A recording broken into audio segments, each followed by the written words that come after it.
Okay, here we are, Matthew Russell Lee, Inner City Press, here in 40 Foley Square in Lower Manhattan. Now, we're covering the U.S. versus Trevor Milton trial. Yesterday, the jury selection, we covered it in great detail. The selection of the 16 people. One guy linked to Tesla knocked off the jury. We tried to ask as he left yesterday, right across the street in back of me, Trevor Milton, as he walked with Mark Mukasey and another attorney, what he thought of that disqualification. No answer.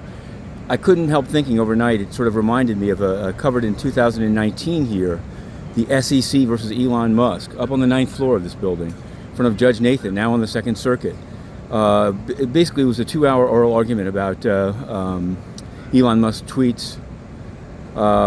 They were told to go confer, but when he left, he came right down the stairs in back of me and got into a white Tesla and flew up the street toward Grand Street. And it was a huge kind of mythical moment. People were agape and aghast.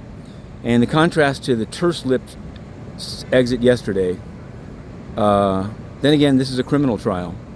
And what you say can and will be held against you. This is also true of the trailings of podcasts that Mr. Trevor Milton did. Anyway, we've written a number of stories, both on Inner City Press, on Patreon, Matthew Russell Lee, and we're going to have more. The opening arguments are about to begin.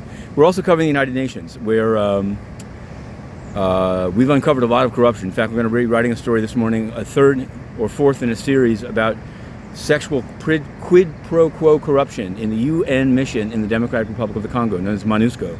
Basically, they're using your money as a taxpayer to bring women from Uganda and say you'll get a job if you have sex with UN officials. Now, we've exposed it and named names, but Antonio Guterres, the pinnacle of this sex trafficking conspiracy, the Secretary General, and